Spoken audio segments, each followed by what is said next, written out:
vavaka fiamenana vavaka fiamenana fanarana arahanao eto amin'ny andramotra izao sy ny ankiradio isaky ny alatsinainy hatramin'ny zoma amin'ny 7 sasany alina ora Europa vavaka fiamenana iarahanao amin'ny mpanompon'Andriamanitra Radio Salama Mivady sy ny groupe izay manesy andrenesanao toroteny sy fampahelezana vavaka fiamenana vavaka fiamenana sambatra izay volanihaino aho ka miaro toro mandrakariva eo am-bavahady ary miandry eo amin'ny lambaravarako mialoha ny fiamenana amin'ny alina ny maso mba isaisainako ny teninao vavaka fiamenana vavaka fiamenana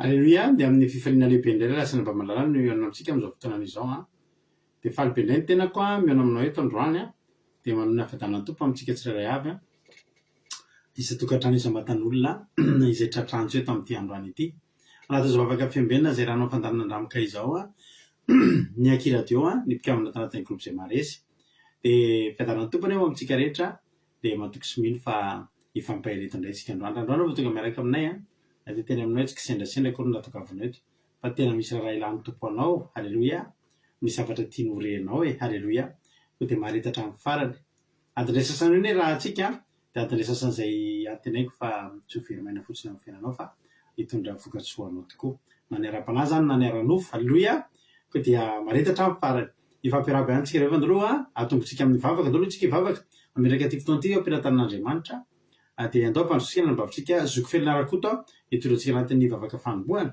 dia avetsika iverinety zara-tsodrano sy ifampiaraba zoko felina rakoto anao ny fitenenana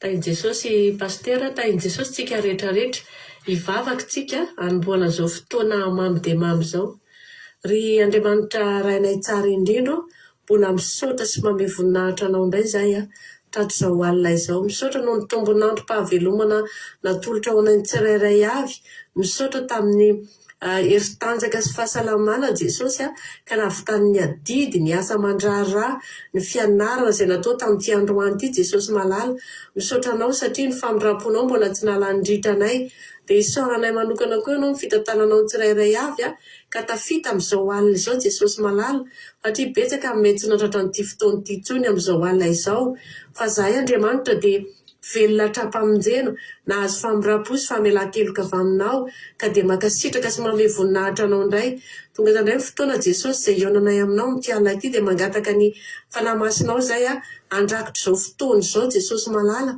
indrindra Jesosy ireo mpanomponao izay nofidinao indray anao ny asanao amin'ity androany ity Jesosy malala dia mangataka amin'ny fanamasinao hiasa ao anatin'izy ireo dia mangataka izay Jesosy indrindra ny tenin'Andriamanitra izay hozaraina amin'ity androany ity Jesosy dia ianao no ametraka ny tenin'ny mpanompon'Andriamanitra izay izary izany tenin'Andriamanitra izany dia ao koa Jesosy pastera izay nofidinao melabelatra ny tenin'Andriamanitra indray amin'ity androany ity ny fanamasinao hitoetra ao anatiny ampitenin'ny lelany Jesosy malala mba tsy hisy diso izay rehetra ambarana fa ny teninao rery ihany Jesosy dia ao koa ny vavaka sanatra ho an'ny firenena Jesosy ianao koa nametraka ny teny ao am-bavan'izany mpanomponao izany satria mila an'izany ny firenenay ankehitriny dia fanamasinao ampiteny an'izany mpanomponao izany mba ho tafapakany aminao ny vavaka ho an'ny firenena Jesosy malala mba azon'ny vahoakanao amindra fo sy miandra dia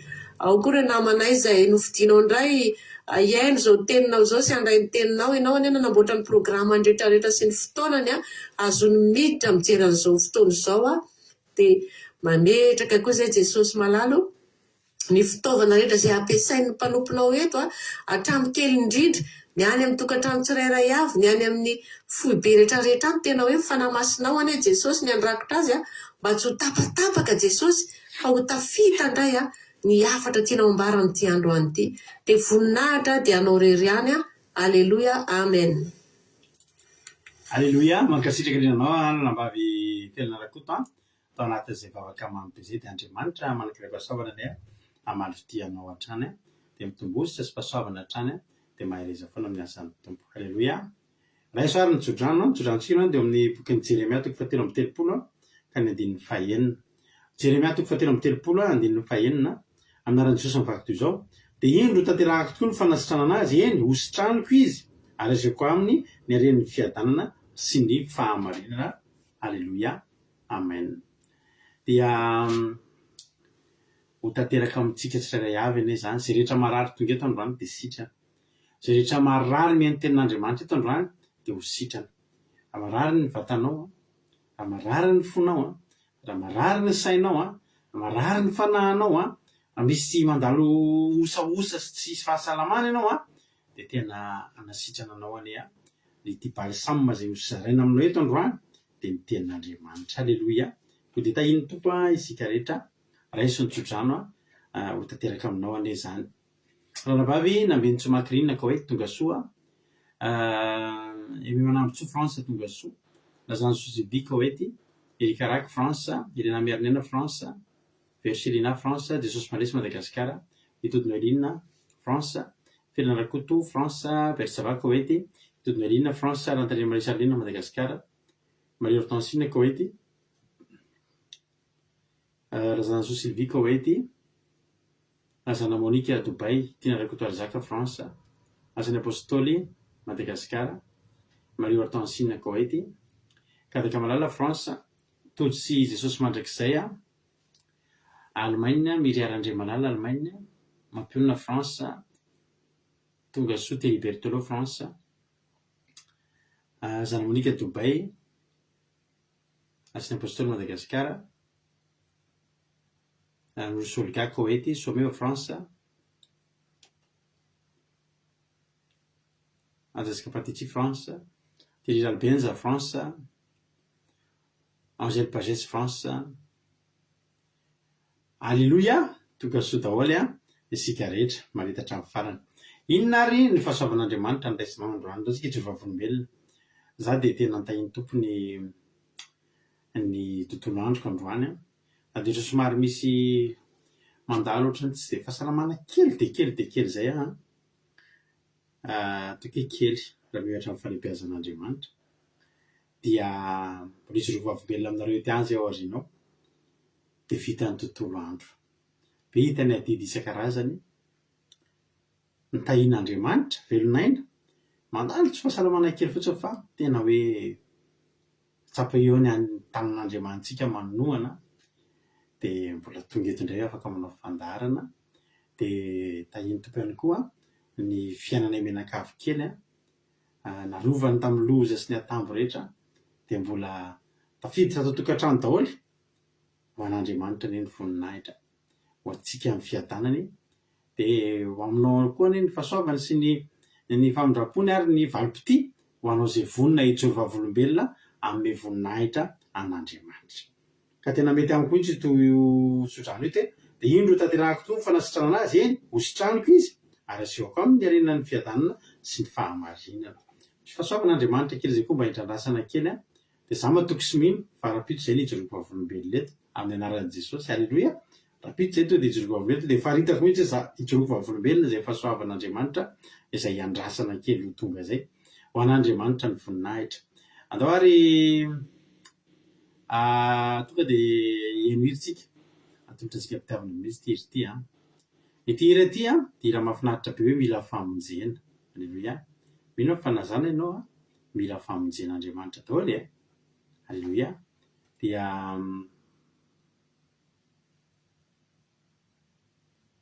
mino finaritra ary dia misaotra ny zandriana tahiny Jesosy. Ndoary eno hiritsika dia ao anatin'ny tetytsika afaka mandoratra témoignage dia soratsy mba fahasoavan'Andriamanitra ny raisinao dia omenao voninahitra izy dia atafy ny voninahitra koa ianao dia misaotra nareo amin'ny firarito somarary be inga za misy mandalo tsy fahasalamana kely fotsiny fa misaotra nareo nefa Jesosy amaly fity bizo mamy daholo. Ndoary mino finaritra tahiny Jesosy nantytsika iantolo teny.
It's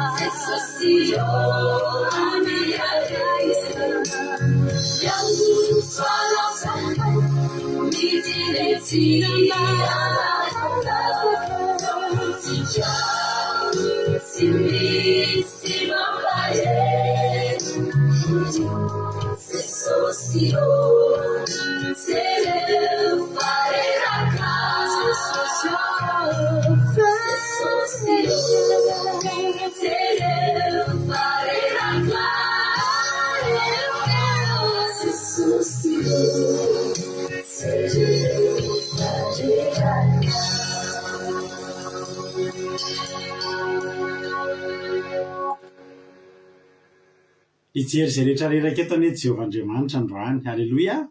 Tsy mampaninona mihitsy no mibaboka enatren'androany hoe tena reraka Jesosy a. Fa zao ijery zay rehetra amangy zay rehetra reraka eto anie a ny Jehovahandriamanitsika. Halleloia. Tahiny Jesosy tsika rehetra rehetra misaotra ny sady amin'ny fijonavavelombela fitako maromaro izy ao a. Mialatsiny. Ny nanoratra voalohany a dia rahalahy Thierry Berthelot izy hoe la journée est finie. Elle s'est très bien passée pour moi. Pas de mauvaises nouvelles. Merci Jésus pour cette journée. Alléluia. Amen. Merci Thierry. Hozy ny aina mahazo hoe direct Jesosy a fa natao nitsentsiny gripa be za maly tena hita bronchite ny dokotera dia meno repos dia tsy niasa. Alléluia. Fa tena sady nahazo aina satria nahazo repos no afaka nanoratra commentaire eto.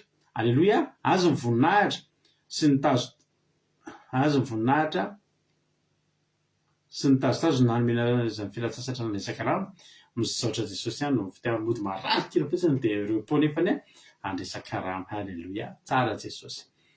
Misaotra anareo koa amin'ny firaritsoana. Halleluia. Misaotra betsaka fa voaray daholo reny. Ao izy Jésus Christ mina voninahitro n'Andriamanitra fa tsara ny andro anio. Mankasitraka pasteur tamin'ny tsodrano mankasitraka koa bavaka zoko fianarana koa toy ranambavy Verselina. Halleluia. Ao izy ranambavy someva dia raha Jesosy Jesosy malava vita somatsara ny la journée azo fahasalamana trano tsy naheno vaovao ratsy mbola velonaina somatsara sika mianakavy tonga eto. Tsara anao Jehovah ray malala tompony sabata. Halleluia. Amen. Halleluia. Tsara Jesosy. Raha nosologa tonga so ihany koa tiany be hony niriny tsara zany mankasitraka anareo misaotra betsaka amin'ny firaritso. Aingoina Rodriguez aloha tena Jesosy fa nahazo karama somatsara na dia tsy nitaky aza sady miaraka mitsikitsiky be dia misaotra azy koa fa dia milamina tsara ny tontolo androko androany isaorako azy koa misaorako azy manakariva fahatsarany eo amin'ny fiainako. Alléluia. Amen. Mankasitraka ranabavy Aingoina Rodriguez. Ao izy Tina Rakoto Arzaka misaotra Jesosy ny tenako a. Ozy ranabavy Tina Rakoto Arzaka misaotra Jesosy ny tenako fa mbola nomeny fahasoavana fitaina lalandava na avy amin'ny tsara na ny ratsy. Misaotra Jesosy na amin'ny tsara na amin'ny ratsy. Voninahitra mandrakizay ao an'Andriamanitra mahery. Alléluia. Amen. Mankasitraka. Misaotra Sofena Rakoto. Ozy ranabavy ihany hoe voninahitra n'Andriamanitra fa afaka ny examen izay nataoko omaly nentina mavaka tamin'ny sabata. Alléluia. Nomeny Jesosy fahasalamana hatrany sy izay rehetra nilainy. Tsara ny tompo. Félicitations zany iainy. Alléluia. Ozy izy ranabavy Marina Tiana hoe misaotra n'Andriamanitra nampahery na tena lembolemy azy ao anio. Mahereza mahereza koa ianao tahiny Jesosy mirary soa mirary fanasitranana. Ozy ranabavy Berta misaotra n'Andriamanitra ny mianakavy velonaina somary vizavizana ao androany mbola afaka manaraka tsara fandarana raiky Jesosy malala. Alléluia. Amen. Halleluia. Tsara ny tompo. Ary ty zanay de Madagasikara ozy ranabavy. Alléluia. Misaotra n'Andriamanitra lehibe fa nanomboka maly ny stagen'ilay zanako lamatao somary kivikely izy nahita ny URSA rehefa androany dia novain'ny mpampiasa azy. Alléluia. Da reny Jesosy amin'ny fahitapity milamina be koa ny tontolo andronay mianakavy kely androany voninahitra ho azy reny. Amen. Tsara Jesosy. Alléluia. Hoy Tina Rakoto Arzaka hoe misaotra Tina Rakoto Arzaka mirary soa izy ary fahasalamana. Tova Tina ndreny andralahy tojo ny tontolo androko androany dia isaorako an'i Jesosy tanteraka ny tonombavako omaly anay moa hatramin'ny alahady ka hatramin'ny maly dia tena mafy be ny asa satria tsy ampy ny mpiara-miasa amin'ny organisation nataon'ilay chefonay. Betsaka koa ny marary dia tena vizaka be za maly dia nitaraina kely tamin'Andriamanitra hoe vizaka be za Jehovah Andriamanitra fa mba engany isy olona nampianera mipitso sy afaka mipitso. Dia nanomboka alakamisy moa za vakansa fa efa manomako manao pentecoste. Dia inona tokoa ry havana fa misy olona tonga teo aminay dia hoe manao formation ao no izy androany sy rapitso. Dia tena faly be satria miaraka aminy dia lasa feno anay ny miasa dia lasa kelikely ny asa ny andreketako sady izy tsotra kely no miasa tsara dia vita somatsara ny asa amandraraha rehetra. Dia ilaina Jesosy niaro sy nanome ny sakafo zaza ho anay mianakavy kely. Halleloia, amen.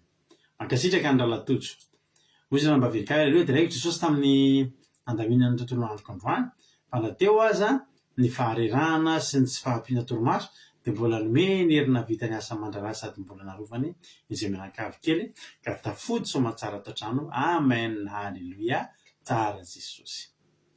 Misaotra ny ranam-pahavolina, misaotra antsika rehetra amin'ny firaretro. Hoy izany mbavy mihaja Jesosy mandresy dia raiko Jesosy ny amin'ny fahasoavana nataony tamiko sy izay mianakavy. Misaotra Jesosy fa nahita fity foana amin'izay atao. Misaotra Jesosy fa nahazo kadô tsara tena nahafaly be ahy voninahitra ho an'i Jesosy irery ihany. Halleloia, amen, halleloia. Mankasitraka hoy ranavavy Maria Hortensine hoe halleloia, misaotra n'Andriamanitra ny amin'ny fitahiny sy fahasoavany nomeny hery sy fahasalamana zahay mianakavy. Amen. Ary mbola ahafahako manaraka vavaka fiombenana ao an'Andriamanitra ny voninahitra. Amen, halleloia, tsara Jesosy. Misaotra ranavavy Maria Hortensine, Maria Angela tahiny tompo ihany koa, ny Charline.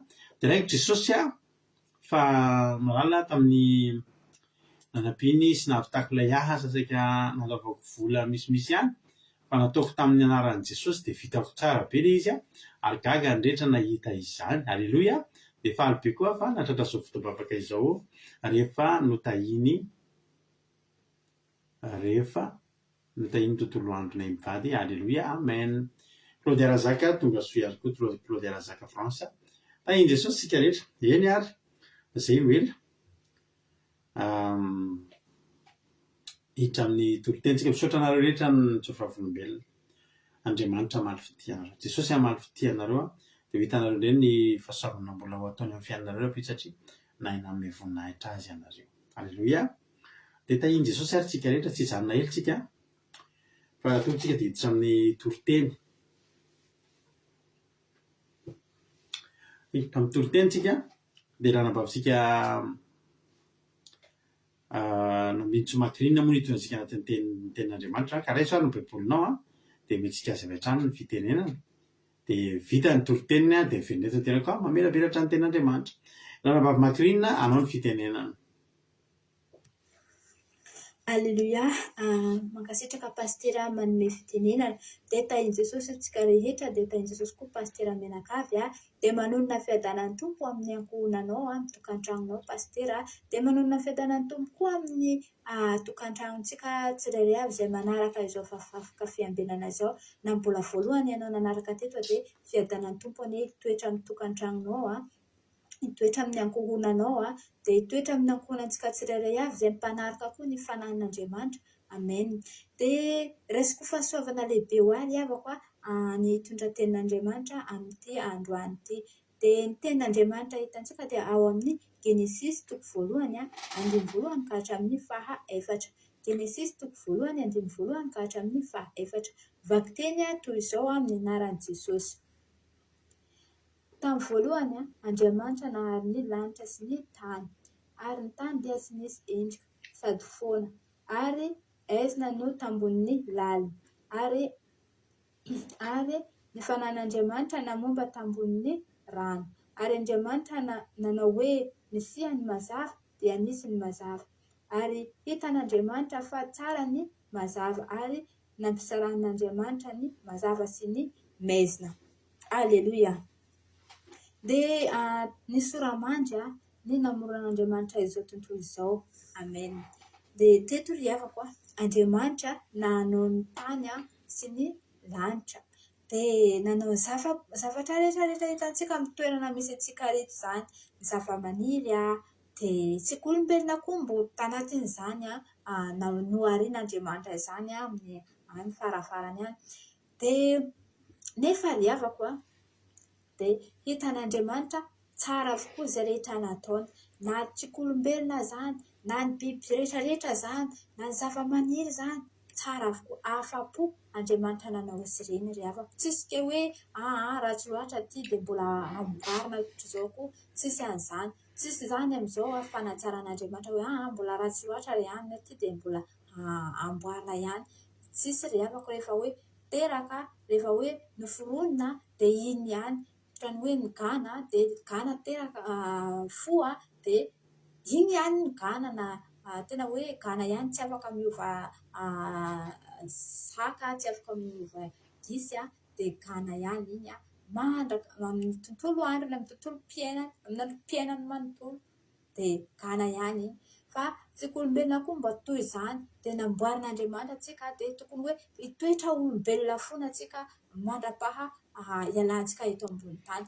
Ary namboarin'Andriamanitra antsika nanana fananan'Andriamanitra dia tokony hoe fananan'Andriamanitra iny foana no mibaiko antsika mandrapaha fatintsika.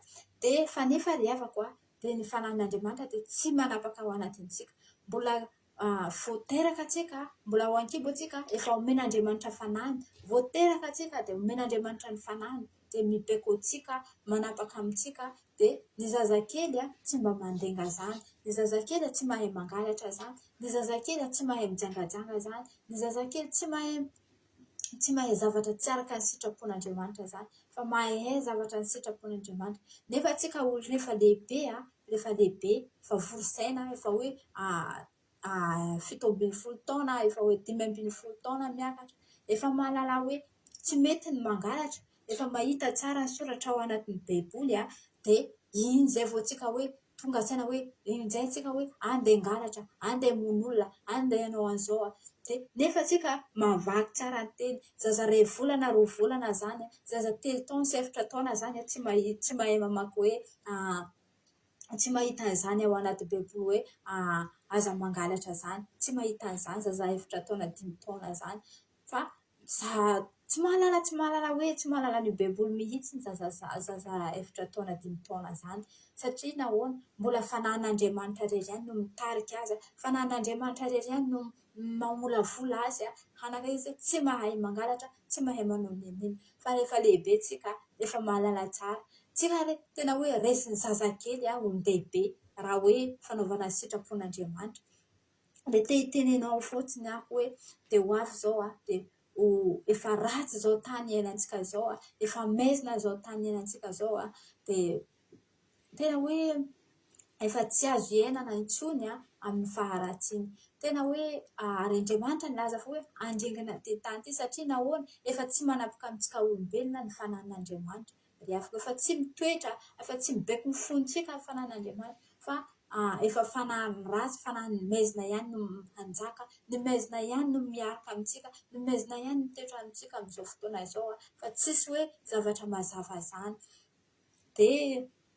Dia tenenao foa mbola tsy ringana izao tany izao, mbola eo tsika, mbola velona tsika, dia hiatrika ny Pasika, dia hiatrika ny Pentecoste azafady, hiatrika izao Pentecoste izao dia hanomba indray, hanome indray ny Andriamanitra. Dia raha tsika nitandrina sabata isan'ny sabata, mety hoe tsika ilay hoe Andriamanitra ome fananao dia iny foana no mba mirotsika ny fanahy masina. Fa amin'ny Pentecoste io nisokatra ho antsika ny varavarana ny lanitra, nisokatra ngeza be izy amin'io mandatsaka ny fanahiny mba hahatavantsika indray, mba hanaovantsika indray, mba hanapahany fanan'Andriamanitra amin'ny fontsika, amin'ny fanantsika.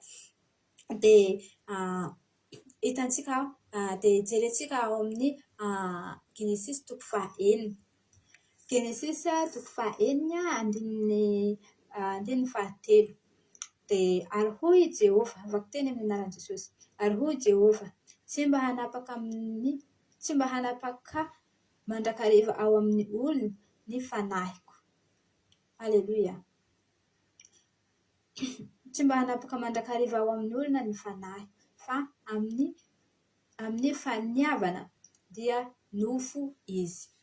Dia manao zavatra nofo foana antsika, manao zavatra ho an'ny maizina foana antsika ny devoly dia ny nofo dia endrika ny devoly, satria say rehetrarehetra ilain'ny nofontsika dia endrika ny fahamezignana aby endrika ny tsy fifandraisantsika amin'Andriamanitra daholo na inona izany dia teny ianao foana ako hoe tsy manapaka amin'olona ny fanahin'Andriamanitra amin'izao fotoana ry havako na tena hoe na ny lalàna aza mbola tsy manapaka amin'olona fa nefa Andriamanitra nilaza fa hoe andringana ho avy andringana ty tany ty andravana ty tany ty dia okany ho anao ho zaha sy ianao dia sika tsirairay avy mba ho samby voavonjy amin'ny fandringanana ty tany ty satria nahoana izay tsy manana fanahin'Andriamanitra dia tsy hiakatra izay tsisy fanahin'Andriamanitra tsy ho avotra amin'io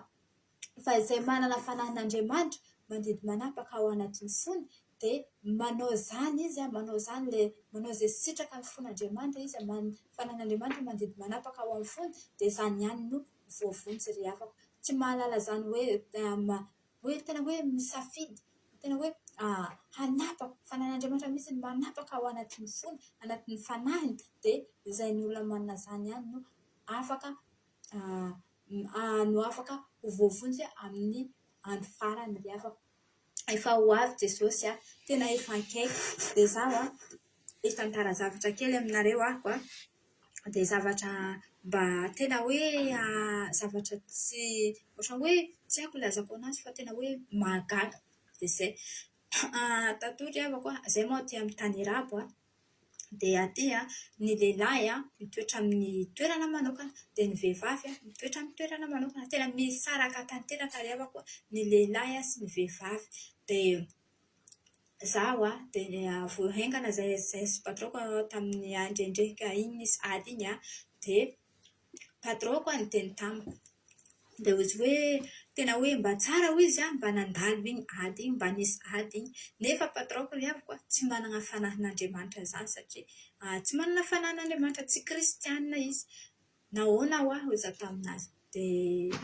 satria zahay niresaka dia hitanao izy dia efa tsisy zavatra manjary ho izy amin'ity tany ity nefa izy tsy mahalala hoe horavana ty tany ty tsy mahalala hoe inona ny tranga dia tsisy raha manjary fotsiny izay fa hitany nefa izy tsisy fanahy masina tsisy fanahin'Andriamanitra dia tena an'izay izy tsy kristianina ka ilay hoe ahalala ho avy Jesosy tsy mahalala an'izany dia tena izy fa hoe mba tsara ho izy nandalo iny ady iny izy fa nanino hoza taminazy dia hitanao izy mba hoe lehilahy izy mba ho lehilahy amin'izay izy dia ny vehivavy efika izy mba mitoetra vehivavy fa nanino hoza taminazy dia satria izy be dia be izy aty izy amin'izao fotoana izy ny sarim-bava izy ny lehilahy izy manao vehivavy dia gaga be mantsy ako satria raha tena jerena ny lalàna atao ny lalàna aty dia ny vehivavy mitokana dia ny lehilahy mitokana dia avy eo koa dia ny lehilahy tsy mahazo mikasika amin'ny vehivavy izay tsy anabavina izay tsy renina izay tsy itiavana akory dia mifampikasika na hoe mifampipetaka fotsiny ohatrohatra izay dia tena lalàna be tena mandoa vola mandeha amin'ny 500 kedi eo donc angamba no ifendry zareo raha hoe mitory raha vehivavy anankiray dia mifampikasika ohatra hoe mandeha ohatra hoe mandehandeha iny mielakelaka iny ohatra na mandeha any amin'ny marché aza indraindray raha vao mikasika ny lehilahy anankiray mikasika ny vehivavy afaka mitory vehivavy hoe iny nikasika tamiko dia nisambotrako ohatrohatra an'izay dia afaka mitory dia mandoa vola iny lehilahy iny ho an'ny vehivavy dia izay ny lalàna nefa aty izao misy sarim-bavy dia gaga ako tena hoe tsy toerana tsy tokony hoe hoisy an'izany satria na ny lehilahy aza mitoetra amin'ny maha-lehilahy dia ny vehivavy dia mitoerana hafa dia ahoana ary hoe ny lehilahy mandeha eny amin'ny vehivavy dia izany moa tsy nino dia hoza tamin'ny patroko hoe ianao za tsy mahita an'izany dia hoy izao tena misy izy dia antony lamba mainty be iny zareo izy dia ny tanany izy afantarana fa hoe lehilahy iny izy dia ny tanany sy masonazy dia masonazy izy dia mason-dehilahy dia ohatran'izay satria patroko moa olona tsy haiko hoe ohatra hoe reny vehivavy jangana angamba ny lazako anazy dia mandehandeha eny satria izy tsy manambady dia mandeha mivoaka foana izy tsy dia mitoetra ny trano firy fa tena hoe tena ho afy ry havako ny ho avy ry afaka mifandringanana, mbola aty amin'izao amin'ny tany arabo dia misy zavatra ohatran'izany. Nefa raha tsy tokony ho hisy izany aty aminay aty amin'ny tany misy zahay aty ry havako, tena tsy tokony ho tena tsy mampino misy an'izany aty, fa tena misy tena misy ho izy tena hoe mampalahelo. Fa antsika ry havako aokany mba hanapaka ambonitsika ny fanahin'Andriamanitra. Ho avy amin'izao ho avy Pentecoste dia handray fanahin'Andriamanitra antsika, mba handidy hanapaka anatin'ny fontsika, mba hoe hizotra amin'izay antsika manomboka amin'ny Pentecoste io dia mba hanao ninona izay ataontsika, dia mba hoe izay tenenin'ny fanahin'Andriamanitra amintsika, mba haharesy lahitra ny fontsika ny fanahin'Andriamanitra, mba hitoetra ao amin'ny fanahin'Andriamanitra antsika ry havako. Dia mino hafa nampahirenao izany tenin'Andriamanitra izany dia tahian Jesosy daholo mankasitraka. Alleluia. Mankasitraka indrindra anao raha nampavitsika raha nambavy nambinitso makirinina tahin'ny tompo ianao, mankasitraka indrindra mitoriteny, mankasitraka indrindra mitoriteny mamy dia Andriamanitra manankely-pahasoavana maharotianao dia mitomboza sy fahasoavana hatrany dia mahereza foana ny asan'ny tompo dia toy izy foana ny asan'Andriamanitra dia mahereza foana isika tsirairay avy. Alleluia. Genesis toko voalohany mandinin'ny voalohany amin'ny fahamoronana mihitsy ho any amin'ny voalohany mihitsy sika.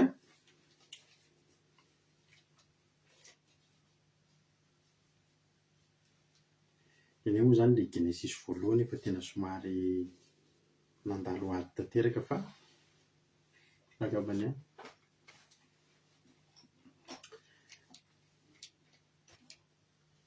Genesis toko voalohany.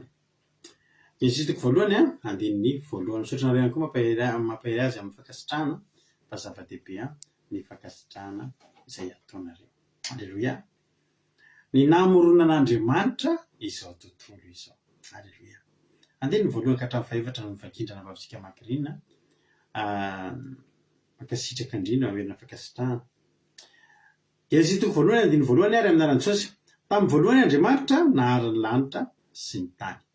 Ary ny tany dia tsy nisy endrika sady foana, ary aizina tambonin'ny lalina, ary ny fanahin'Andriamanitra nomba tambonin'ny rano. Ary Andriamanitra nanao hoe misy mazava dia nisy mazava, ary hitan'Andriamanitra fa tsara ny mazava ary nampitsaran'Andriamanitra ny mazava sy ny maizina. Halleluia. Amen. Ny ten'Andriamanitra tamin'ny voalohany dia Andriamanitra nahary ny lanitra sy ny tany. Inona moa izany ny hevitra izany? Ny lanitra dia mitory an'Andriamanitra, dia ny tany dia mitory antsika reto. Alleluia. Tsy maintsy navahan'Andriamanitra aloha satria tsy afaka miara-monina amin'Andriamanitra aloha isika amin'izao fotoana izao. Dia voalaza ny tenin'Andriamanitra ny lanitra efa nisy foana, efa tao foana ny fitoerany. Fa entina ilazana fa tamin'ny voalohany dia efa nasian'Andriamanitra ny fahasamihafana eo aminy sy eo amintsika. Fisarahana. Alleluia. Madidio mihitsy ny lanitra sy ny tany. Tsy mba nilazaina ny endriky ny lanitra satria azo antoka fa tena tonga dia voatran'ilay lanitra ho vatanitsika ny ao an-danitra ao. Alleluia. Fa ny voalaza dia ny tany dia ny faharoa, ary ny tany dia tsy nisy endrika sady foana. Ratsy endrika ity tany ity.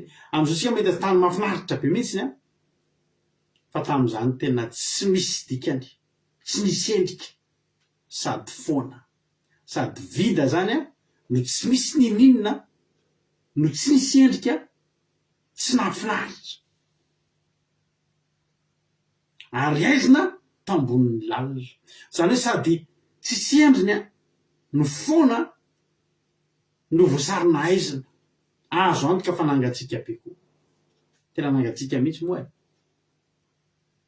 Alleluia. Dia tsisy endriny ity tany ity. Tsy nahate honina ity tany ity.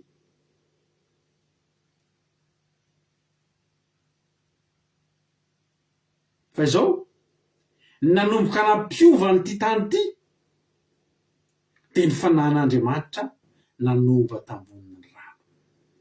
Ny tena marina feno ny fanahin'Andriamanitra ity tany satria tsara fantatsika fa ny tany ny 70% any tany de rano, 30% fotsiny zao planeta zao misy any tany planeta rehetrarehetra iainantsika 30% ny planeta tany de fanan'Andriamanitra nanomba ny rano, zany hoe nanarona ity zao tontolo izao ity ny fanan'Andriamanitra. Alleluia. Zany hoe anomboka afinaritra, anomboka izy aina satria fanan'Andriamanitra no manomba, manarona sy mitoetra eo amin'ny tany. Alleluia. Ary Andriamanitra ny hoe misy mazava de misy ny mazava, satria tsisy mazava, satria aizina ny hazavana nataon'Andriamanitra de ny masoandro. Ny masoandro de sady manazava ny mampafana. Alleluia.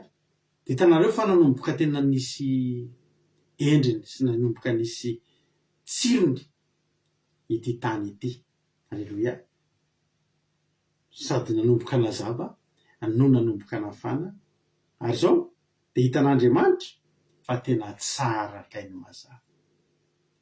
Rehefa nasiana mazava am'izay ty tany ty de hita hoe tena tany tokoa, tena nanomboka tsapa hoe tena tany tokoa, ary tena nanomboka tena hitan'Andriamanitra hoe tena tsara tokoa kay.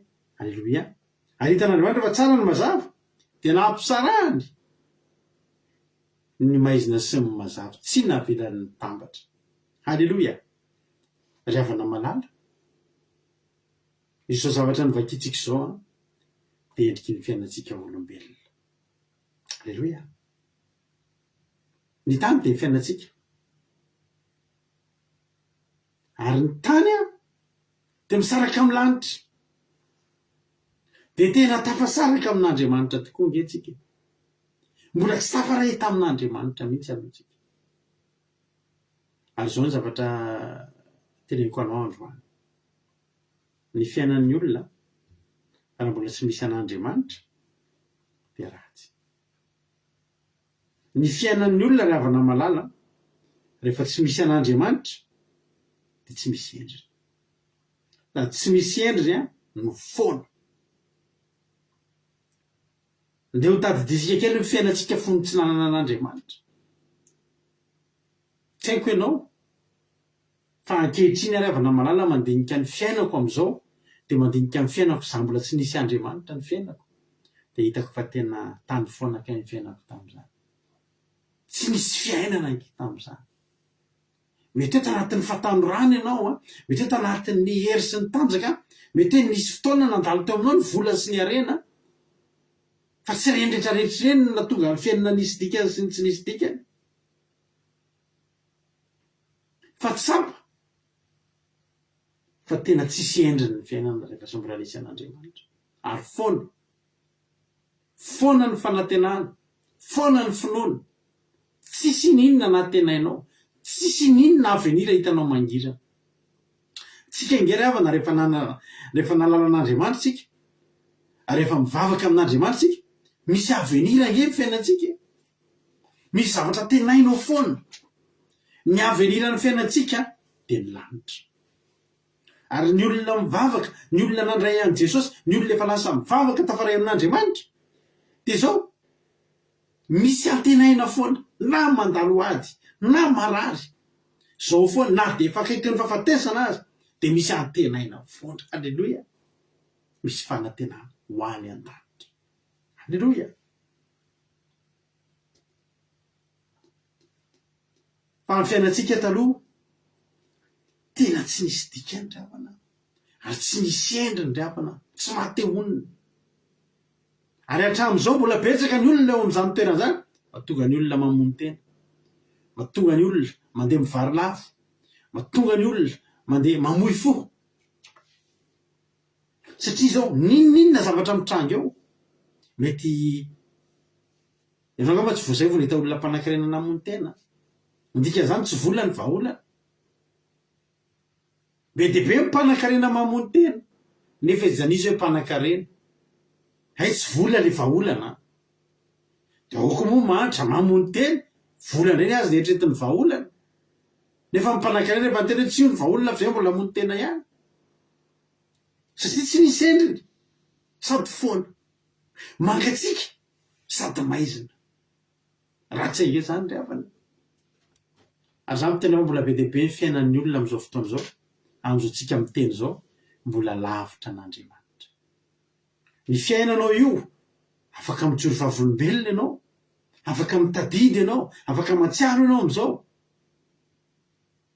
fa tena tsisy endriny ny fiainanao taloha foana sady mangatsika ny maizina fa izao kosa nanomboka naninona iny am'izay nifanan'Andriamanitra nanomba tambonin'ny rano zany hoe tenenao hoe nanomba tambonin'ny rano a nanarona n'le rehetrarehetra mihitsy satria araka ny teny taminao 70% rano daholo ny tany ny océan zany 70% ty planeta itsika ty de jerenareo koa fa ny vatantsika olombelona ty de mizara roa rano a sy ventiny rano sy vaingany de jereo koa mbola 65-70% any vatantsika de rano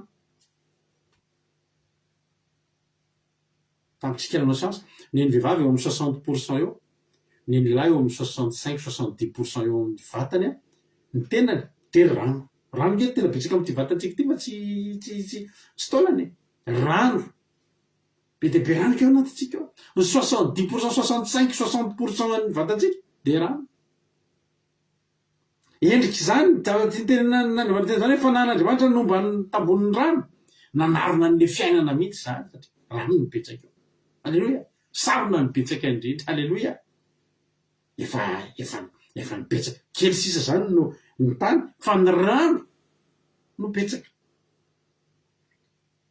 de anomboka niditra tamin'ny fiainantsika Andriamanitra anomboka ny fanan'Andriamanitra namakivaky ny fiainantsika alleloia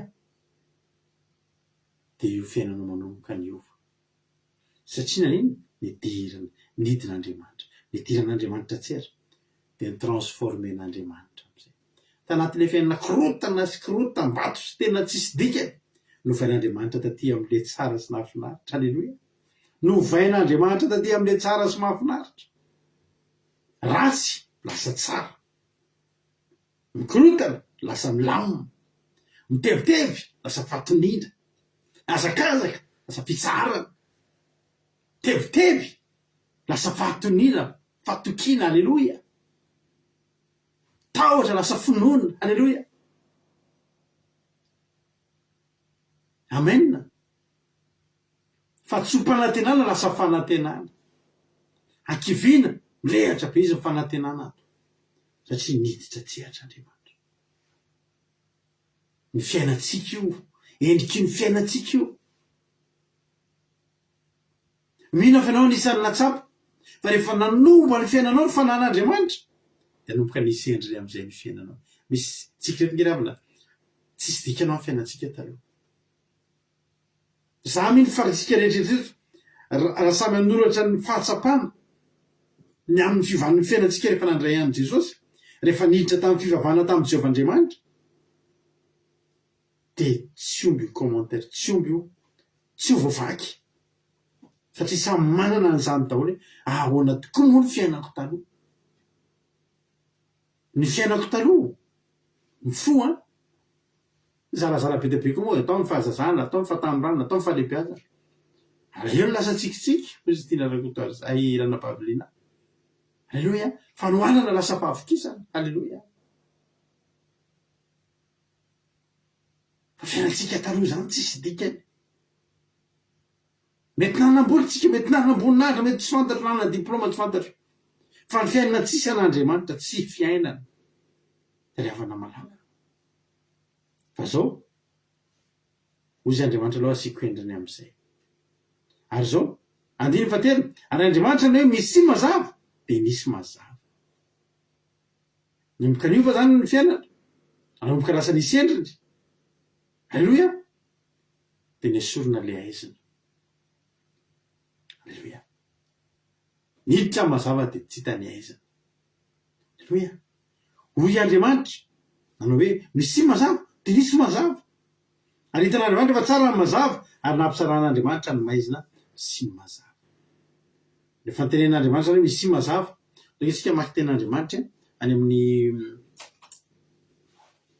Koritianina faharoa nge vakitsika zafady Koritianina faharoa toko fahelina toko faefatra Koritianina faharoa toko faefatra aretina lasa fahasalamana amen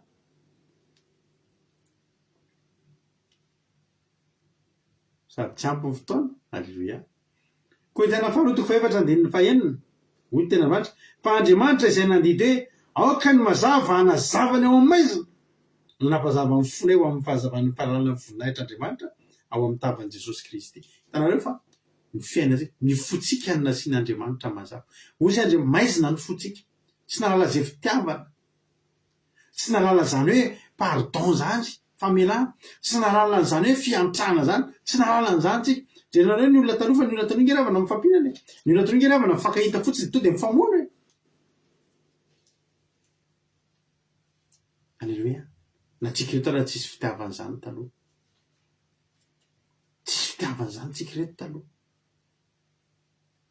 Fa rehefa tonga ny mazava, ozy Jehovah hoe misy mazava. Toy izy Korintana teo fa Andriamanitra izay nandidy eo ka ny mazava nazavany ao amin'ny maizina.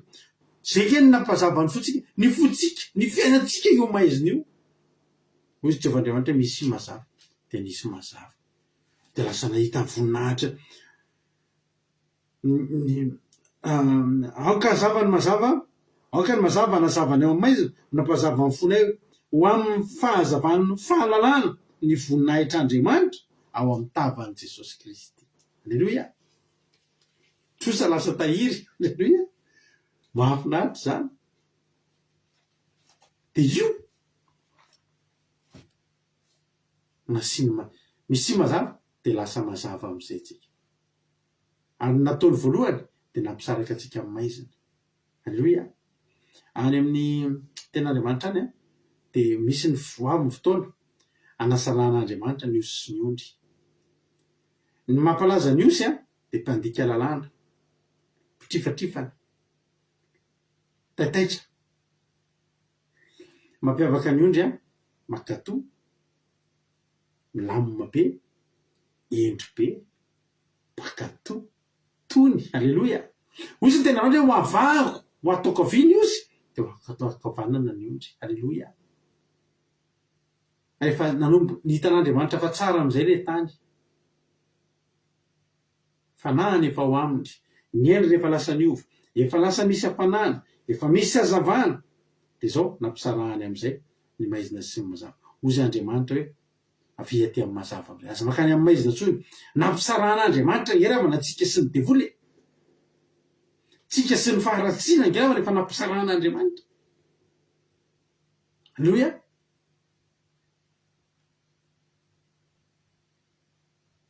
Ka rehefa nampisarahan'Andriamanitra tsika sy ny maizina dia natao zavatra samy hafa mihitsy. Tsy hoe za maizina na za mazavazava. Rehefa anompo andao tena anompo. Rehefa mbola tsy anompo aloha andao tsy anompo mihitsy. Tsisy maizina somamy samby zany tao. Fa tonga dia na mazava nampisarahana amin'ny maizina. Maizina zany tonga dia tsisy mazava. Ary mazava tsisy aizina intsony. Vao nisy ny mazava dia adiny ny aizina. Ny fisian'ny mazava na tsy teo intsony any maizina. Alleluia. Nampisarahan'Andriamanitra. Ravana malala dia teny aminao androany. Ny fiainantsika io tian'Andriamanitra amboarina.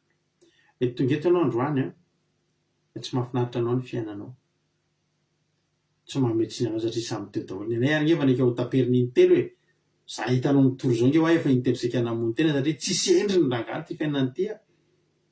Totaona be rangahy ty fiainany ty. Foana rangahy ty fiainany ty zany tsisy endriny mangatsika ny maizina. Alao taperina. Ozy izy Jesosy aza mbola taperina aloha fa zao andramo aloka izao. Andramo ray. Alleluia. Tena nanomboka nanandrana kely an'izany hoe fivavahana, fankatoavana. Nanomboka nanandrana an'izany hoe fahamarina ny tenin'Andriamanitra.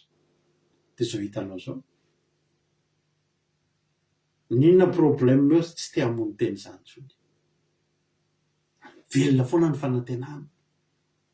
Firy izay ny problème natrehana hatramin'ity androany ity fa tsy mbola nivoaka velona teto aminay zany problème zany ry havana. Tsy mbola nivoaka ny vavahady sy ny varavaran'ny tokantranonay na ny varavaran'ny fonay zany problème zany ka nyreharefa naresy fa niondrika ny nandehana ny voaka nandadiny nandehana ny voaka resinay sy Jehova. Alleloia, resinay sy Jehova. Alleloia. Oky isaraka amin'ny mazava sy ny aizina ao amin'ny fiainana. Ilayntsika ravana malala tsy zarizary ny fiainantsika. Ny antony dia satria tsy misaraka amin'ny mazava sy ny maizina. Fa raha tianao ny ho lavorary ny fanamboaran'Andriamanitra ny fiainanao, efa manomboka tahin'ny tompo ianao zao, sa tsy marina zany. Ka tsy ao mandrakariva nisarahanao amin'ny maizina fa mba hiazavana. Vao tamin'ny sabatsika no nitory hoe nitsarana miazava fa tonga ny fahazavana. Jehova efa manazava ny fontsika Jehova. Indro efa miariary eo anatrehanao ny ratsy sy ny tsara. Raha mbola anaty maizina ny olona tsy mahita isafidianana. Alleluia. Raha mbola ao anaty maizina ny olona tsy misy ninona isafidianana satria tsy mahitany zay eo ny ainany. Fa ankehitriny ianao mazava ny hitanao. Hitanao miariary fa ry ananiny ry maizina ny sarahan'i Jehova Andriamanitra taminao io hano zay tsara. Tehirizo zay tsara. Fa mamboatra ny fiainanao Andriamanitra.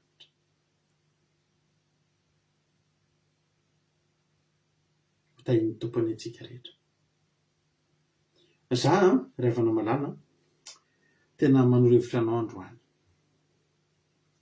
Tsy mahasoa ny fiainantsika ny mifangaroaro amin'ny aizina. Vao mifangaroaro amin'ny aizintsika miverina le tery aloha manomboka tsisy endrindray ny fiainantsika. Dia manomboka foana. Alleluia. Dia manomboka misy tebiteby. Miverina ny tebiteby, miverina ny aya, miverina ny tahotra. Zany rehetra zany nge miaraka amin'ny aizina daholo. Manomboka mifangaroaro amin'ny aizintsika misy fanahina miverina zay. Misy tahotra miverina zay. Satria zao zany miaraka amin'ny aizina daholo. Ao anaty aizinao ianao tsisy afa-tsy tahotra, atsika tebiteby, orory fanahina, zany miaraka amin'ny aizina. Ankehitriny efa saran'Andriamanitra amin'ny mazava sy ny maizina, ndao aty amin'ny mazava. Na dia mafy azy amin'ny fiainana, ndao aty amin'ny mazava, fa mbola misy atenaina foana aty amin'ny mazava ry havana malala.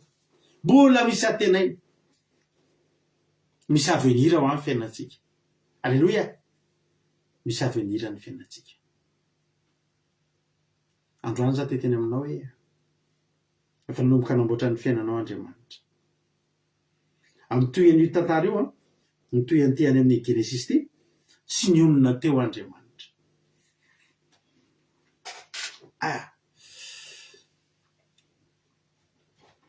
Sy nionona teo Andriamanitra. Fa toy ny fanatsarana, ohatry hoe toy foana ny fanamboarana. Le andiny voalohany ka hatramin'ny fahafeloteko fanombohany. Fanombohan'ny fidiran'Andriamanitra eo amin'ny fiainanao androany. Dia ho asiny mazava aloha. Dia ho amboariny asiny hafanana aloha. Fa io tsy mitsahatra eo io. Nasiny habakabaka ny ambany. Vakio daholo manomboka eo. Tsisy efa tsy fanatsarana. Misy raha ataontsika rehefa hoe Andriamanitra tsy mety afa-po fa manatsara ny fiainako. Manatsara ny fiainantsika. Hatramin'ny androany angerevana mbola misy fanamboarana ataon'Andriamanitra amin'ny fiainanao io ny fiainantsika io ataontsika ty raha mahafinaritra be ty nefa vao. Alleluia.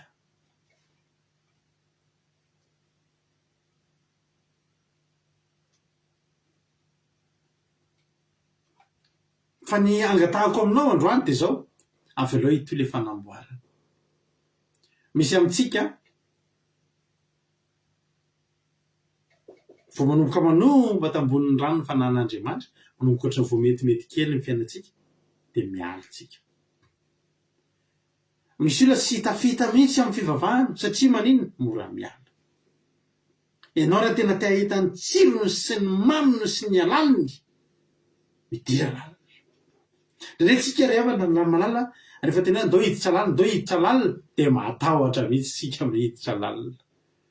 matety za miteny aminareo zany refa entina mavaka veriberina le olana veriverina le aretina misitrana kely entoziamantsy anareo andao hitsalalina am'izay zay io miditra lalina raha tsy fantatrao zany ny groupe zay marisy miditra lalina raha tsy fantatrao zany le miditra lalina tsy andao ho faty andao hijaly andao tsy anakohaniny mifanohatra am'izany fa ny olona matahotra zay hiditra lalina zay nefa mimitoy ny fanamboaran'Andriamanitra arakaraky ny idiranao no anamboaran'Andriamanitra ny eo amin'ny tsaratsara kokoa hatrany atombony amin'ny essentiel aloha alleloia atombony amin'ny tena zavatra tena tsy maintsy ilaina aloha asiny endriny asiny zavatra mba tsy ho foana asiny hazavana asiny hafanana vitsy rehetratrey manomboka amin'ny fanatsarana amin'izay sisa alleloia driavako malalako tsy mety metsara ny fiainan'ny olona anankiray satria ny olona tsy mety miditra lalina ary tsy mety maharitra amin'Andriamanitra anao za teteny aminao Andriamanitra vonina tena vonin'Andriamanitra anamboatra ny fiainanao io ho any amin'ny tsaratsara kokoa hatrany vonina izy fa omeo alalana izy ny anamboatra fa raha le tany tsy mety amboarina tsy mety hatsaraina andeha amboatra kitana sy volana indray izy tanareo fa za miteny anao androany mandrosoa amin'ny lalindalina kokoa avy aloha Andriamanitra amboatra ny fiainanao fa hainy io ary tia novaina ny fiainanao matokosiny fa voarainao zany afatra zany soary mety tsy foika nikitana fofi mifandana fa tsy foika fa ohatrany isan'andro ihany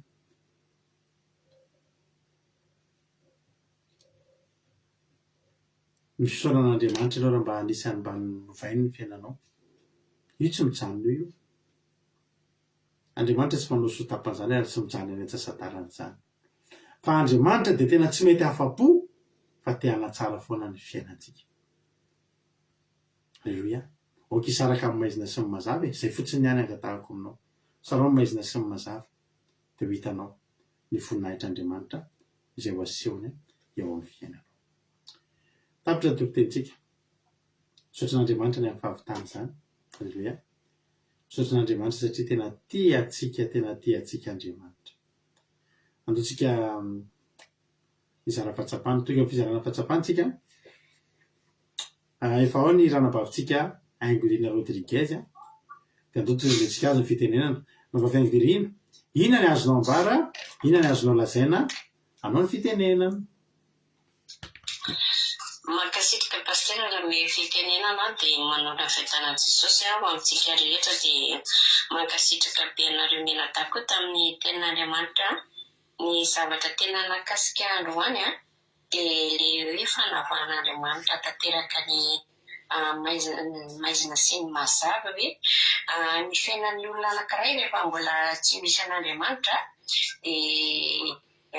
dia fotoana sady ratsy no maizina no mangatsika tsy misy fanantenana ihany koa dia hoe rava ny foana fanantenana sy ny finoana fa rehefa miaraka amin'Andriamanitra kosa nefa tsika dia misy antenaina misy avenira ny fiainantsika satria dia hoe na dia mandalo ady na dia mandalo aretiny tsika dia misy fanantenana foana hoe ho any an-danitra dia hoe tokony tsoky vokoa tsika zany hoe fa satria misy mpanakarena mamono teny dia voly io zany tsy mahavita nininy tsy ampy io amin'ny fiainantsika dia misy koa nefa tena mahantra dia mamono tena koa ny tsy fisian'ny voly dia izany zao dia endriky fiainana mbola ao anaty aizina dia nefa Jehoandriamanitra tena hoe tia nova ny fiainantsika dia hoe omeo sehatra izy omeo lalana izy tanteraka ao amin'ny fiainantsika io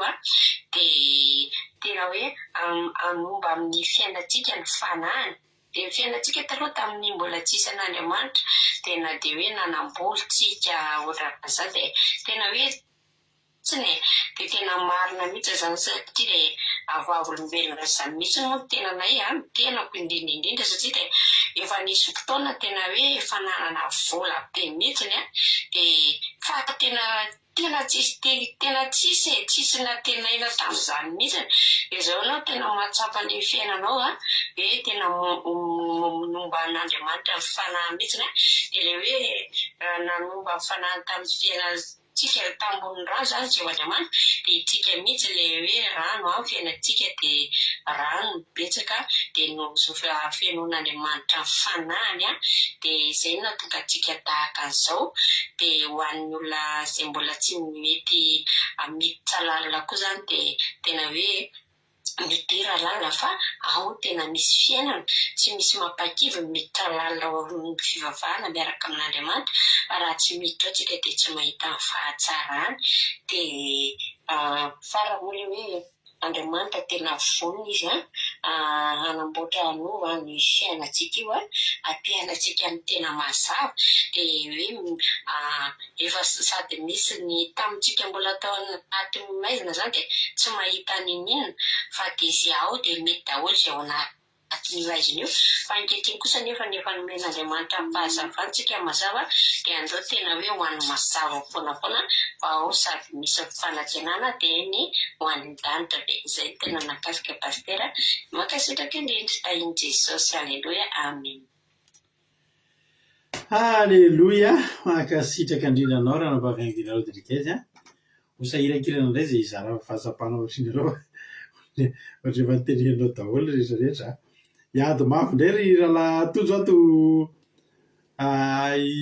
ina moa hiteny zavatra ankoatran'izay efa teneninao izay raha nampavianginareo Rodriguez fa dia andao ianona izay teneniny lona izany ary fa mila fa mbola manakoambara ihany koa ry zareo amin'izao fotoana izao.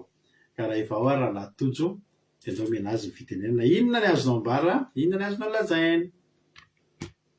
Izao tsika rehetra dia misorabetsaka anareo mianakata amin'ny toriteny fa nakasika sady nampahery na ny voalohany akasika ny zatra tenen'ny ranabavy Makrinina teo hoe ny zaza dia tao aminy fanahin'Andriamanitra ao anatin'ny zaza. Dia ny zaza marina tsy nandainga, tsy nangalatra, tsy namono olona nefa tsy namaky teny akory izy, tsy fantany akory zao, tsy nampianarina anazy akory zao fa haino ho azy satria fanahin'Andriamanitra ao anatiny. Fa rehefa melehibe dia na rehefa hitandray raha hoe aza mamono olona, aza mijagajanga sy ny sisa, aza mangalatra sy dia mbola manao ihany isika satria tsy hoe rehefa eny amin'izao tontolo izao mingeza, vorosaina dia lasa maizina indray ny manjaka. Fa mila zany tsy miverina tahaka ny zaza dia avela anapaka ao botsika ny fanahin'Andriamanitra. Aleluia. Dia ny tena nakasikana faharoa le mitenen'ny pastera teo hoe Andriamanitra dia tsy misaratra manao tsara, manatsara foana ny fiainantsika.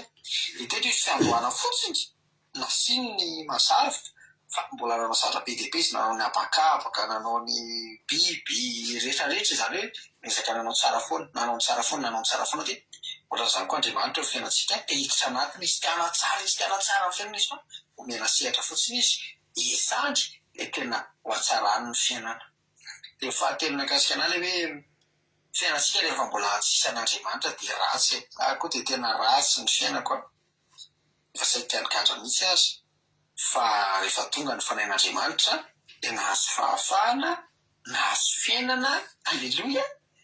Araka ny efa tenen'i Kristy nahazo vady.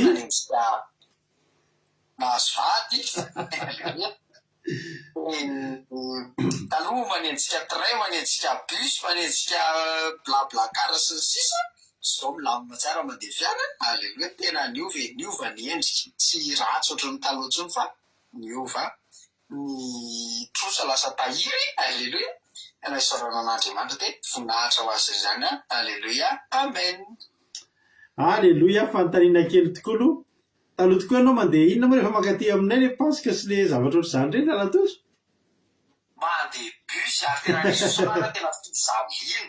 Misy fotoana adiny enina eny an-dalana satria le connexion an'le izy le ino moa zany tsy hoe connexion fa le ohatra hoe mifindrafindra fotoana tsy mety le izy dia miandry ela be dao fevo tena mitsaka.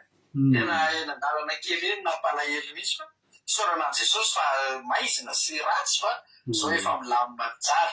Efa volangilangina milamina tsara mihitsy tômôbilina vaovao feno lasantsy mahafinaritra ny tompo tsara Jesosy lalatotso mahafinaritra so raha vitsona vavolombelona dia tahian'ny tompo halleloia mahafinaritra tokoa nge ravana zay nge tena kazarena ilay izy rehefa tantaraintsika dia tsapaitanana ilay izy dia manasantsika foana hoe tadito foana ireny aza misy adonina fitahinrehetra ozy izy fa na mifetretanareo an'izany fotsiny tokoa reo ahoana tokoa moa zany fiainako taloha zany dia marina tokoa hoe tena mahakasika fo ilay izy ary tena tsapo hoe tena nanova ny fiainan'Andriamanitra. Andao indray antsika piditra olona hafa manaraka indray efa ao indray ary ve marina tiana minanao ny fitenenana inona ny azonao ambala inona ny azonao lazaina. Makasitraka pasteur tena mahita izy maheno tsara dia tena nanamarika an'andro any zany ohatrany hoe fampitahana ny siansa sy ny fivavahana androany sy ny finoana zany ohatrany hoe ozy izy pasteur teo hoe amin'ny vatantsika olombelona dia ohatrany hoe 70% zany vita amin'ny rano dia ohatrany tsapako zany hoe ny herin'Andriamanitra zany dia miazira 70% eo amin'ny vatan'ny olombelona raha izany fanan'Andriamanitra moa tenentsika teo hoe miasa eo ambonin'ny rano iny dia iny mampiditra ny manala ny aizina rehetrarehetra amin'ny fiainantsika mampiditra ny hazavana rehetrarehetra eo amin'ny fiainantsika mameno hery mameno ny hatsarana rehetrarehetra eo amin'ny fiainantsika dia ohatrany hitako hoe lalabe zany iny dia faharoa manaraka an'izay ny herin'Andriamanitra tery ihany ny mikorotana eo amin'ny fiainantsika rehetrarehetra dia lasa tsara avokoa izy zany mameno ihany amboloantsika vanga maizina mangatsika ohatrany raisika mangatsika ara-panahy mihitsy zany le mangatsika teto fa tsy niteny pasteur zay fa ohatrany tonga dia hoe izay ny eritreretiko dia tsy mahate-monina koa tsika zany ohatrany olona tsy mahay miarana ohatrany hoe tsy mahay miara-monina ohatrany hoe tsy tian'olona miara-miaina amintsika zany rehefa tsisy an'Andriamanitra tsika fa rehefa tonga eo amintsika ny fanan'Andriamanitra dia miova izany zavatra rehetrarehetra izany lasa fentsika lasa itsika ny fahazavan'izao tontolo izao lasa tsy mangatsika intsontsika fa tena hoe mafana ao amin'ny zavatra rehetrarehetra fideranan'ny tompo sy sisa dia mahate-honina koa dia afaka daholo amin'izay reny tebiteby ny ankehiviana lasa fiaino fanantenanjy ao voateny teo moa izany fa ny tiako sindriana fotsiny izany hoe tsika ohatrany hoe olombelona dia tsy mahate-honina miaraka amintsika zany rehefa ohatra tsika tsy manana ny fanan'Andriamanitra dia ny teny pasteur farany hoe ny fivavahana zany mila mijoro fa tsy hoe rehefa tenena hoe andeha roso lalindalina dia vao mindray mitsoaka ohatrany hoe matahotra zany amin'iny satria eo Andriamanitra dia mbola tonga foana hanamboatra ny fiainantsika ho tsaratsara kokoa hatrany tsy mijanona amin'iny hatsarana kely hitantsika iny zany izy rehefa miroso lalindalina isika fa mahita zavatra hafa dia mankasitraka anareo mianadata eny tompo daholo. Alleluia mankasitraka niranao ranavavy marina tianata anatin'izay fizarana fahatsapana mamy be izay nentinao izay Andriamanitra manankireposaona ny amaly fitianao dia mitombositra dia mitombo fahasoavana hatrany dia maheriza foana amin'ny asany tompo. Halleloia. Mbola misy olona hafa manaraka ao izara fahatsapana manaraka dia andao ary mpandrosotsika indray ary ny mpizara fahatsapana manaraka mahafinaritra mihitsy. Halleloia. Raha ohatra ary ka efa ao ranavavitsika Erika dia andao minazy fitenenana. Erika, inona ny azonao ambara, inona ny azonao lazaina? Makasitraka fitenenana ny fitenenana dia zava-mantonga ny mozinkonanao samytsika rehetra izay manaraka ny zavavaka fitenenana izay dia makasitraka anareo mianadahy mianaka tamin'ny fitenenany vano sy ny famelabelanana tena hoe nahakasika nampisaina nampitombo fahalalana indray dia na tena efa voalaza teo bebe aloha ny zavatra rehetra fa ny tena mahakasika kely anazy dia hoe ny fanan'Andriamanitra dia manomba ny fiambony manomba sy manarina ny rano manomba ny ngano dia tahaka ny fanan'Andriamanitra tahaka ny masoandro izy pasteur sady manazava no manafana dia rehefa nisy fanan'Andriamanitra zany a ny fiainan'olona anankiray dia lasa mifendrina dia na dia izao fiainan'izao arahana raha ny ankabetsahany fa rehefa tonga ny fanan'Andriamanitra midina dia lasa misy endriny lasa mahafinaritra.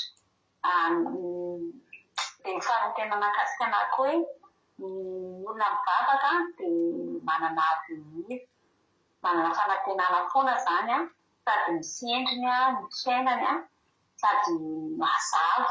Fa ny olona tsy manana an'Andriamanitra zany dia maizina foana ny fiainany satria milazainy tanteraka eo mihitsy hoe mizara anankiroa ny aizina sy ny mazava.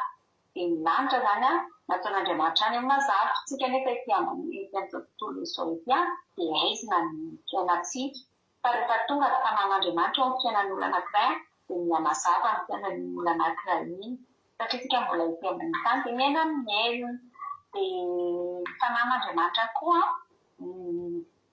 mitondra fiainana mahafinaritra ho an'ny olona.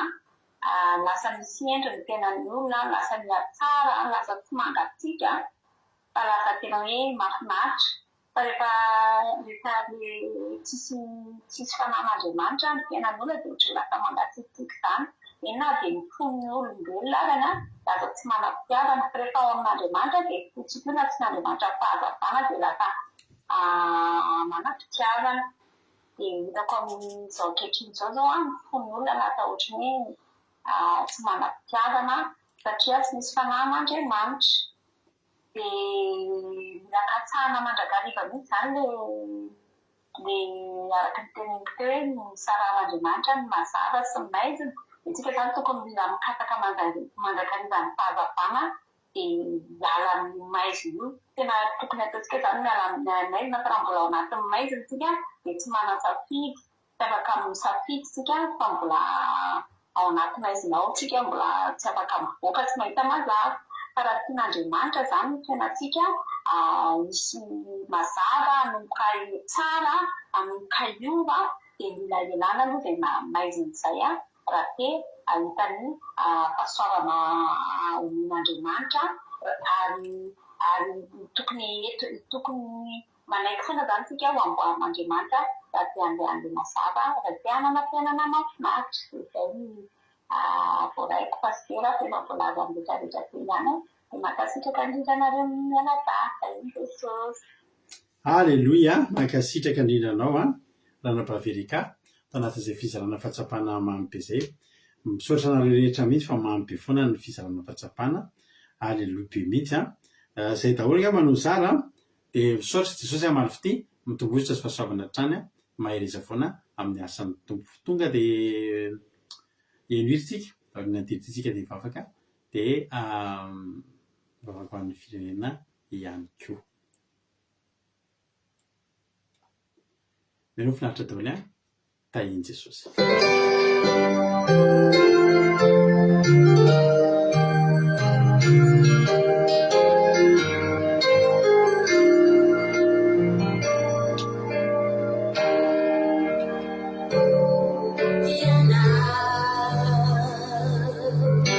Misi afatanao ile timeti afapu kama natani fiainaku yana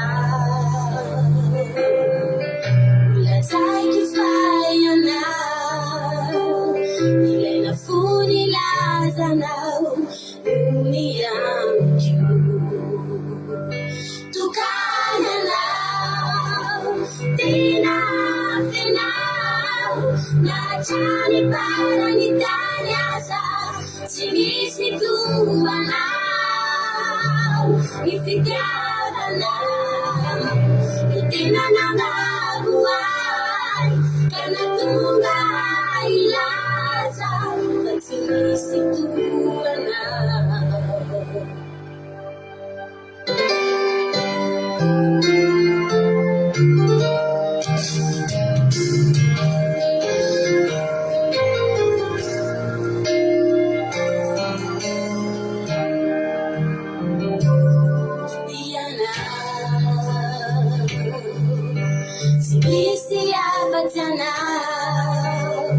Let's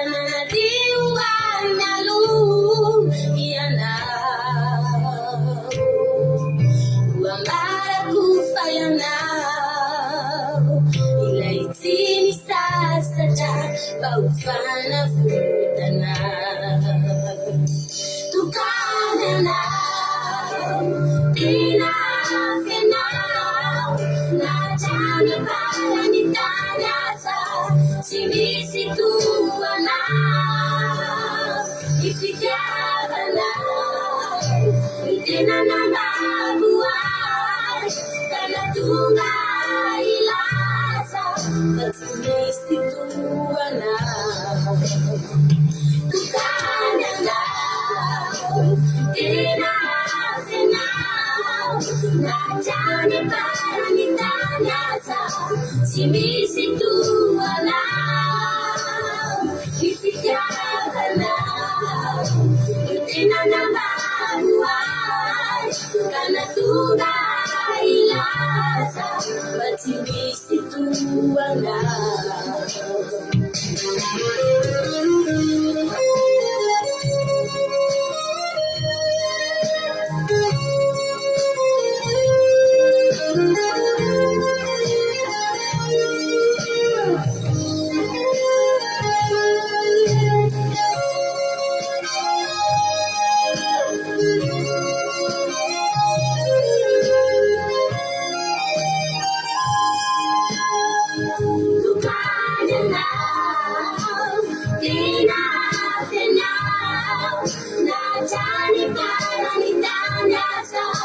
tsy misy toanao ifitiavanao ny tena nambabo azy ka natonga ilasa fa tsy misy toanao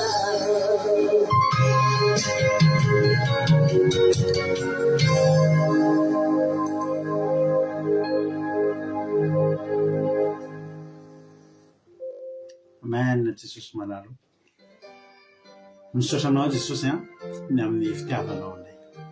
Misaotra fa totosa soamatsara indray ny fandarana. Misaotra fa dia voalaza teto indray ny hafatrao. Voninahitra ny eo anao. Misaotra betsaka Jesosy misaotra indrindra satria fahasoavana avy aminao no nataterahan'ny fotoana teto androany. Fahasoavana avy aminao ny nahatoy izao anay. Tsy tapaka ny fandarana, tsy tapaka ny connexion ho anao an'iny voninahitra. Misaotra Jesosy malala ary tahizany teny izany mba voatahiry aty anatinay. Tahizany teny izany mba voatahiry aty anatinay mba tsy ho verimaina, tsy ho voatsainiky ny vorona-piazy ny an-dalana eny. Fa tena hoe fafy amin'ny tany lonaka dia ny fonay izany ary aniry sy amoa avy zato eny tsy manam-pataperana. Dia voninahitra dia ho anao hatramin'izay dia mandrakizay. Reka aminao izao alina izao mba ho alina feny fitsarana. Anasitrana ny aretina rehetra ny ianao Jesosy. Hijery izay rehetra tsy salama ihany koa ianao. Hijery izay rehetra kivy sy ketraka ihany koa ianao. Dia ampitombo ny finoanay ary ambina anay indray ny anjelinao amin'ity alina ity Jehovandriamanitra. Ary ny rahanao Jesosy ny fefy manodidina anay tsirairay avy ka na ny mpangalatra na ny mpamakitrano na ny mpamon'olona na ny fanahy fahafatesana dia tsy hahazo anay fa tena hoe atory amin'ny fiadanam-po amin'ny finaminantsaina izay tsirairay avy ho salama avokoa izay menakavy izay tsirairay avy rehetra tsy ny ankonanay menakavy. Misaotra Jesosy malalo. Halleluia. Amen. Ampandrosotsika amin'izao fotoana izao ny lalantsika Jonathan hivavaka ho an'ny firenena. Anao fitenenana. Mankasiraka indrindra pasteur name fitenenana dia hiaraka hivavaka aritsika. Jesosy malalo, mbola misaotra betsaka anao indray zay Jesosy ny amin'ny fotoana androany fa dia totoza soamatsara Jesosy amin'ny fotoana ary dia nandre fampianarana fa aminao indray zay Jesosy malala dia tena hoe misaotra anao ary tena ilaina mihitsy izany fanahinao izany Jesosy malala. Ankehitriny Jesosy dia mitondra mbavaka ny firenenay Jesosy tena hoe be da be Jesosy ny malagasy miainao anatin'izany aizany izany Jesosy tena hoe mitady fifaliana, mitady fitsarana, mitady izay mahafa-po, mitady izay mahafaly fa tena hoe tsy mahita Jesosy mandeha any amin'ny fanompo-tsara dia manao patika any amin'ny devolo dia atao daholo ity zavatra rehetra ity Jesosy nefa tsy mety afa-po, tsy mety ampiny eo anaty fa androany Jesosy dia tena mitondra mbavaka Jesosy tena hoe atao mitodika ao aminao Jesosy mikomotra malagasy tahaka anay fa aminao Jesosy misy ny fiainana. Ianao Jesosy ilay fahazavana, ny maizina Jesosy nataonao nazava ny fampitena Jesosy dia nasianao fiainana dia izany miaraka aminao Jesosy malala. Dia ianao irery ihany Jesosy ny vahaolana ho an'izany firenenay izany. Tsy misy ankoatranao Jesosy malala fa ianao ny vahaolana tsara indrindra raha vahaolana tokana Jesosy. Ka izany mihitsy Jesosy sy ny tena mahaingavianay, tena hoe angatana aminao Jesosy, tena hoe hiverina aminao ny fonon'ireo malagasy, hitodika aminao tsy hanao atsiramina izany fivavahana fiarahana aminao izany Jesosy, fa tena hoe hanompo anao amin'ny fo tokoa Jesosy ary hanaratianao Jesosy malala. Dia izany mba angatany aminao Jesosy, raiso anie izany mivavaka sandratra izany mba hitidika azy mampofona eo anatrehanao Tompo malala tsara indrindra. Dia nidera ny aza ny voninahitra dia menanao foana satria mendrika anao izany Andriamanitra. Aleloia, amen.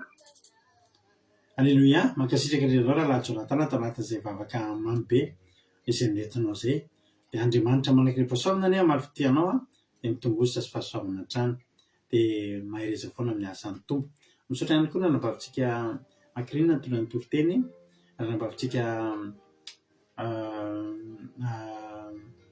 nambavitsika filanam-koto tamin'ny vavaka fanombohana. Ianareo rehetra izay nizara fahatsapana, ianareo rehetra izay nanao commentaire sy nanao ny fandika-teny tamin'ny teny frantsay, dia ianareo rehetra izay tonga anatrika teto dia tena hoe isaorana ianareo. Jesosy amalifity, mitombosa sy fahasoavana hatrany dia mahereza foana amin'ny asan'ny Tompo. Raha ohatsika ny roa landra Jesosy ka tany Tompo velana soamatsara tsika dia mbola ionedinetsika raha mipitso amin'ny sivy sasany alina taka ny mahazatra. Akiradio point radio 12345.com fa nomeno nojapeo akiradio. Misy toriteny isaky ny adiny telo, amin'ny ray efatra ny fito amin'ny folo maraina, amin'ny ray amin'ny efatra amin'ny fito amin'ny folo rary. Samy mety ahiny Tompo daholo. Amen.